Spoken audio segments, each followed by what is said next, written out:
ವೀಕ್ಷಕರೇ, ಈಗಾಗಲೇ ನಟ ದರ್ಶನ್ ಅವರಿಗೆ ಜಾಮೀನು ಕೊಡಿಸಲು ಕುಟುಂಬಸ್ಥರು ಸಾಕಷ್ಟು ಪ್ರಯತ್ನವನ್ನ ಮಾಡ್ತಿದ್ದು, ದರ್ಶನ್ ಪತ್ನಿ ವಿಜಯಲಕ್ಷ್ಮಿ ದರ್ಶನ್, ನಟ ಧನ್ವೀರ್ ಗೌಡ ಹಾಗೇನೆ ದಿನಕರ್ ತೂಗುದೀಪ ಅವರು ಸೇರಿದಂತೆ ಎಲ್ಲರೂ ಕೂಡ ಮೇನ್ ಸ್ಟ್ರೀಮ್ ನಲ್ಲಿ ನಟ ದರ್ಶನ್ ಅವರಿಗೆ ಜಾಮೀನು ಕೊಡಿಸಲು ಪ್ರಯತ್ನವನ್ನ ಮಾಡ್ತಿದ್ದಾರೆ ಅಂತಾನೆ ಹೇಳ್ಬಹುದು.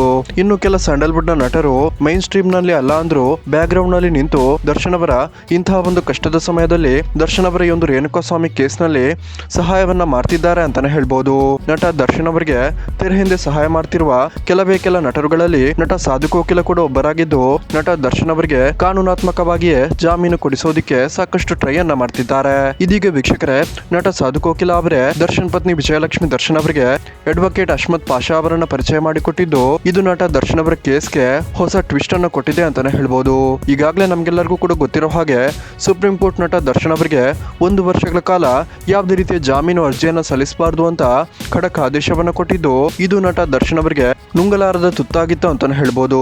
ಆದ್ರೆ ಇಂತಹ ಒಂದು ಕಷ್ಟದ ಸಮಯದಲ್ಲಿ ಹೊಸ ಆಶಾಕಿರಣದಂತೆ ಬಂದಂತಹ ನಟ ಸಾಧು ಕೋಕಿಲ ಅವರು ಅಡ್ವೊಕೇಟ್ ಅಹ್ಮದ್ ಪಾಷಾ ಅವರನ್ನ ವಿಜಯಲಕ್ಷ್ಮಿ ದರ್ಶನ್ ಅವರಿಗೆ ಪರಿಚಯ ಮಾಡಿಕೊಟ್ಟಿದ್ದು, ಇನ್ನು 1 ವರ್ಷಗಳ ಕಾಲ ಯಾವುದೇ ರೀತಿಯ ಜಾಮೀನು ಅರ್ಜಿಯನ್ನು ಸಲ್ಲಿಸಬಾರದು ಅಂತ ಸುಪ್ರೀಂ ಕೋರ್ಟ್ ಕೊಟ್ಟಿದ್ದಂತಹ ಆ ಒಂದು ಸುಗ್ರೀವಾಜ್ಞೆಯನ್ನ ಮರುಪರಿಶೀಲನೆ ಮಾಡಬೇಕು ಅಂತ ಹೇಳಿ ಮರುಪರಿಶೀಲನಾ ಅರ್ಜಿಯನ್ನು ಸಲ್ಲಿಸಿದ್ದು, ಇದರೊಂದು ವಿಚಾರಣೆಯನ್ನ ಸುಪ್ರೀಂ ಕೋರ್ಟ್ ಜುಲೈ 2ಕ್ಕೆ ಮುಂದೂಡಿದೆ.